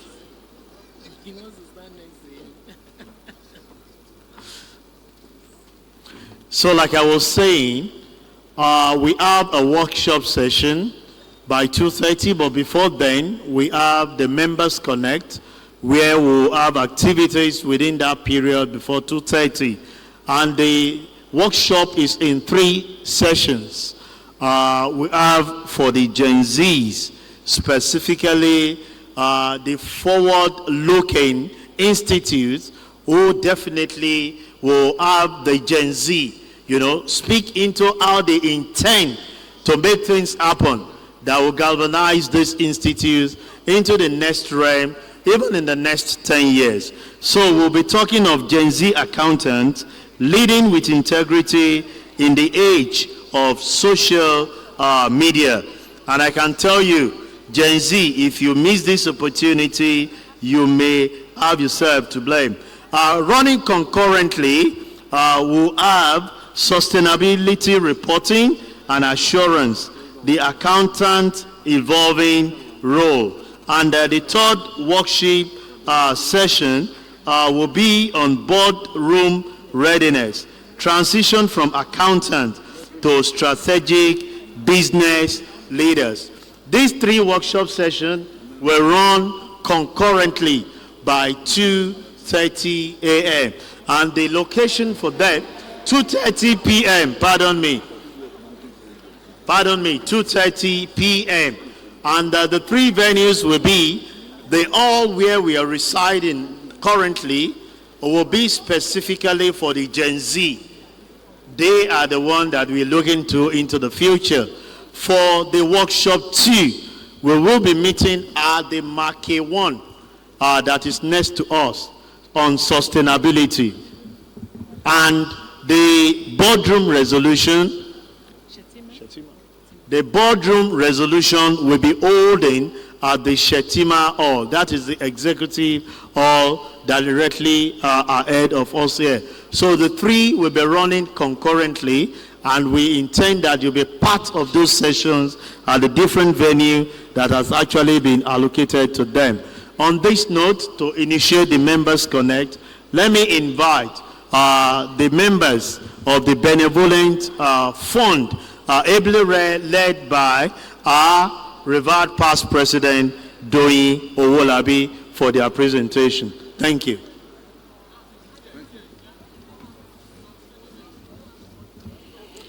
Thank you very much, Sheson and Beams. We are not going to take too much of your time, but we must do the needful. Like I said when I was reading the paper of Pa Oguntimehin, the ICAN Members Benevolent and Educational Trust Fund was set up many decades ago and for specific purposes. Let me ask you a question. We are all here today, about 10,000 of us, jubilating and thanking God that we have made this year's conference. Suppose, and please, this is a supposition, suppose on getting to Lagos, 1 or 2 weeks' time, you decide to make contact with somebody you have met here, and lo and behold, he has passed to the world beyond. Suppose you actually make that contact with that person, only to learn that he's already in a hospital battling with a terminal disease. Suppose it tells you that he has just had an accident and is incapacitated, and the degree of incapacitation is about 60 to 70%. He can no more help himself. He's just living, waiting. These things can happen to anybody. The ICAN Members Benevolent and Educational Trust Fund was therefore set up to take care of such needy members. We have, over the years, supported our members battling with one terminal disease or even disease or the other in the hospitals. We have, over the years, supported the children of such members who, because of their parents' incapacitation or one of the parents that happens to be a member, has passed on to glory in their educational pursuit. We have a standout there. Unfortunately, many members walk past, and when we are trying to talk to them, they don't listen. More unfortunately, many district chairmen and secretaries or district officials don't know much about this fund. Like I said earlier on today, the whole idea of district societies is to bring ICAN closer to its members wherever they may be. And one of the conditions we do give at Board of Trustees level or Management Board level of the fund is once a member reports any accident, any ailment, any unfortunate incident that has affected his health, we'll say apply for money through your district society. A lot of district chairmen here will bear us witness that from time to time they do sign letters endorsing them to us to help in taking care of their members. We want to thank them for this. Some, when we do advise them to apply officially for this fund, we'll say, if you want to help me, this fund will never, it will never materialize. But they have discovered that their colleagues that are applying are getting the money. How do we generate this fund? From donations from well-spirited members and Nigerians like you, from corporate organizations, and being a fully owned subsidiary, if you may use that business language, of ICAN, from ICAN, which gives us a sort of subvention. All the money so gathered are not spent directly, but are invested. And it is the proceeds from the investments that we normally use to take care of such our needy members. This is for real. We are the board of trustees. No? Yes. We have the board of trustees, and representing the board of trustees here today is a highly revered past president, Chief Mrs. Elizabeth Adegite, who serves on the board of trustees. We also have on the board of trustees Chief Mrs. Oshiyemi, serving as its chairman. Deacon Titus Shoeton, another revered past president, serving as a member. Al-Aji Ismail Zakari, another past president, well revered, also serving as a member of the board of trustees. My humble self, I also serve as a member of the board of trustees and the chairman of the management board of this fund. With me on the management board are Mr. Chidi Ajebu, another revered past president, Dr. Mrs. Comfort Olu Eitayo, another past president, and we also have Mrs. Yinka Olowufadeibi, a senior member of the institute, and Mr. Zaka Bala, another senior member of the institute. From the administrative arm of the institute, we have Mr. Ayo Abushogu, the director of human resources, as well as Mrs. Funke Julius, helping us from the administrative arm of the institute. Why are we here talking to you? We want you to continue helping us in identifying our members that are likely to need this fund, and in putting them through so that they can apply through their district societies. You see, chairman of district societies, this is one thing you have not realized. If they were not your financial members, you wouldn't endorse their letter. So it's a way of getting close to the membership of the institute in your locality. And you must take due advantage of this opportunity. So help us to identify them, enlighten them, submit their applications. They will smile when they see us, because we are going to take good care of them by the grace of God. Ma?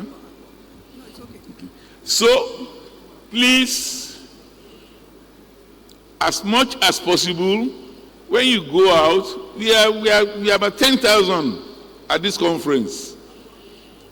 No amount is too small. Anything you have, you can give. You are not giving it to me. You are not giving it to the board of trustees. You are not giving it to ICAN. You are investing in the lives of so many members of the institute that are suffering from one thing or the other. The board of trustees has mandated us or approved for us at the management board level that the maximum amount we can give at any instance to take care of any needy member is 4 million naira. Thank you. Apart from that, if the need still arises for that member to have a follow-up medical care, we give a monthly allowance, medical allowance of 250,000 naira per month for the first year. As we continue to disburse, we make sure that we continue to monitor those are members benefiting from this fund, so that at the end of the day, we can defend our disbursements. However, we are not allowed to disclose the names of beneficiary members, except, of course, by law. I know what that means. If at all you want to verify what we have been doing, when you collect your annual report and accounts for ICAN, you will discover that the audited financial statements of the ICAN members' Benevolent and Educational Trust Fund is usually consolidated into the accounts of the institute. We have our own appointed external auditor, not honorary. We pay them. They audit our accounts. We forward it to the institute. The institute has the right at council level to query whatever they want to query, and we defend ourselves. And I thank God that every year in the past, there has been no time that the ICAN Council threw back our accounts at us. They have always approved it. So please note this. The prayer I normally give when I talk to people at events like this is, may you be a great contributor to this fund, but may you never find yourself in a position that will be so distressed as to come begging for a part of the Benevolent Trust Fund. It is your right. You didn't say amen to my prayer. Thank you very much. God bless you all. We await. You see, Chief Oye is coming to donate on behalf of the Ondo people. Yes, the bank details are in the flyers. We've given you the flyers, but we will never get tired. We will not only give you the flyers again, but we shall also the bank details. GT Bank PLC, account 0014213,873. I repeat, GT Bank PLC, account 0014213,873, and Eco Bank Nigeria PLC, account 4482037490. I repeat, Eco Bank Nigeria PLC, account 4482037490. And please remember the answer of our Lord Jesus Christ to the question, who is my neighbor? And he answered, anybody you have cause to assist is your neighbor. Take care of him. He also said one thing. So long as you have done it to any one of these, you have done it to me.